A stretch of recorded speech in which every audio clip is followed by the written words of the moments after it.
Good morning. It's quite a cold morning. Plan for today is to rub up this wall. That's a bucket of water. Well, rub up this half here, and then I'm going to go do another wee job. The plan is to throw that all on, rub up, and then come back tomorrow. Obviously it'll be all in the one video, and do this here. Put this stop bead, or two stop beads in the middle, so then that gives me a break in it, so it means I'm not trying to throw on all that there by myself, because believe me, it wouldn't be fun. So that's what these here for. They're set, trying to sort of keep the same distance the whole way up it, where possible. So using the big girl today, the big owl. Well, I don't even know what age this thing is. So it's a brave age, as you can tell. Cookstown cement. Portland cement was the Farge, it's now Cookstown for whatever reason. So I'm going to be mixing 9 of plastering sand, and then half a bag of cement, maybe about a third of a tin mortar mix, add a bit of water prefer, and we bit of earth prefer too. That's the plan. That's what I plan for doing today.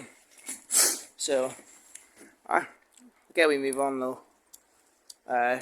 Put a time lapse in of me coating a bit of the wall certainly anyway. Maybe depending on how dry it's going, I'll explain it as I go hopefully. I might put on the head camera for mixing the cement.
Just one thing, whenever you're mixing, always make sure you keep your mix the same. If you mix that one at 9 and mix your next batch at 10 or 10 shovels, then you're going to get a different, well, you might get a different colour and it'll not be as strong. And always make sure if you're doing the same job, get the same cement.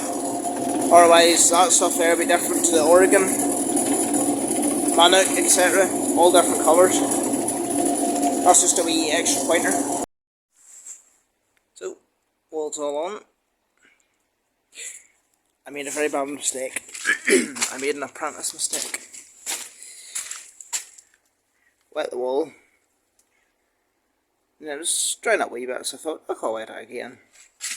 And now it is absolutely soaking down that bottom bit there, sliding like mad. So, after I take a bite of tea, well, whenever it's able to get the camera out, I'm going to show you a wee trick about how you soak up the moisture. It involves newspapers, but I have a feeling I'll be here for a while waiting on this. But go on, get a bite to eat a minute or two. So once you've got your wall all on, now you notice there's bits are like this here, and there's bits like that there. So what I've done is I filled in slack. So basically what you get is you get a straight edge. Now, you really should be doing this with two hands, but I'm going to do it with one hand just to show you. So you can just put your straight edge on. See way there, bits I filled in. You just pull your straight edge up the wall, like that. You keep it up against your bead. So if you keep it up against your bead, you shouldn't see any slack. So there's a slack there, so you'd fill that in. I say normally you'd use two hands. Now in a wall like this here, I don't know if you can see it, but there's lights there. That's the only downside about doing some garden walls, is if you get a light on it, it'll show everything.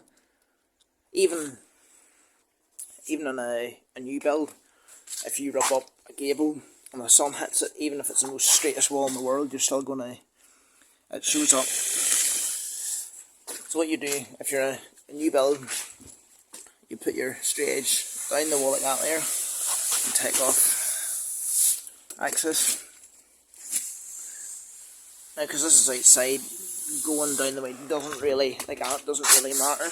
But if you're in the house, you check your top, your side, and then down at your skirting.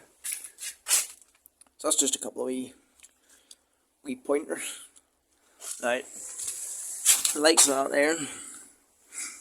You probably can't see that very well. You'll need to fill in a lot of slacks, and well, that there bottom's absolutely ringing, so that'll not move for a long time. But I'll get this finished here, and then when it comes to rubbing it up, I'll show you a bit more of how to rub it up using your wee float. This one's broke in. Don't use a new one, because if you use a new one, it'll leave lines and all on it. Same way if you're using just your normal trowel. Like that there, trowel's broke in, so if I use the skim with it, I'll not leave lines. And then I use this parboiler, sponge it. Rambo Tools, well it's not Rambo Tools anymore, it's McNeil Tools or something. It's called Magic on Cement, but I don't know if I'm going to even be able to use that because of just how wet it is. But once I get this here straightened up, I'm going to show you the wee trick that I was talking about involving the newspapers.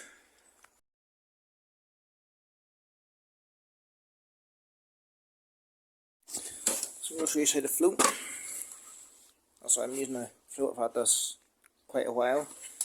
So basically, obviously this bit here is not quite floated yet, so all you do is just lightly round in circles, and then it takes out any blemishes, any wee holes, and you just do that nice and lightly. Everyone has their own way of doing it. Some people do figure 8, but this is the way I was always taught, was just to so circles, and it's still wet. This has been on since 10 o'clock this morning. It's absolutely soaking. I don't know. just been one of them days. So it has. There's the trick I'm going to show you. Is the paper. So you put the paper on, and that soaks up the moisture, and then it dries out the wall a wee bit. Maybe not just as quick. It's only handy if you've got a whole pile of papers like me. That's here. I'll put a picture up of the whole thing was papered at one point. It's just that wet. I don't know why it's sitting forever, but what can you do? Can't do anything about it. You just have to smile and wave. But that's it. And then I'm going to get that sponge in a wee minute or two, and then just the same again, starting at the top left hand side, working this way here, and sponge it up nicely. That's the plan. So we're back to where we were at yesterday. Exactly the same idea. Got all the stuff on. Beautiful papers on it. So the top's just about ready to go. So I don't know why it seems that was on. It was on by about 8 o'clock, half 8, and it's now. I can't even see the time on it, but it's about 12:30, half past 12. So this one here turned out very nice. So I'm going to rub the top of this here. I'm going to finish this all up here, and then I'm going to do the 2 jobs in Ballymena, or the other 2 jobs. And then what I'm going to do is the 2 jobs, they'll be done, and then I'll go out home, lift my trailer, go to another job in Antrim, and then come back here and lift all my stuff. So that's the plan.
So I'm going to sponge the wall's all nicely fluted. So you're going to get this here. You can use a car sponge. That's another thing you can use, but this here is just a bit easier. So just the same way as you done your floating, just in circles, just the same way as you were floating. Nice small circles. And what this basically does is it brings all the sand out to the top of the wall and gives it a nice sandy, well not sandy looking finish, but makes it a wee bit nicer looking than if it was just rubbed up normal. So you can see there all the sand aggregate. It's just the same way as if you're doing K-rend. It's a much cheaper alternative to K-rend, and plus K-rend's just a pain to work with, especially whenever you have to come back 5 many hours later. It is same with Weber, but I don't really know too much about Weber. I never used it. I've used K-rend about once, I think, in the 6-7 years that I've been plastering or working for plasters, or properly plastering. Someone said 7 years and I still haven't properly plastered. But yeah, that's what this does. It just brings things out. So go all the way across, down, and then I'm going to tidy up and go and do another job, come back, wash everything off, and then go home. So this is finished. Everything all up in a nice neat pile. Gonna come back later on with a trailer. Gonna go and do an RV job and then come back with a trailer and lift it. Big spots on. Turned out well. Today went a little bit better than yesterday, but looks well. On to the next one.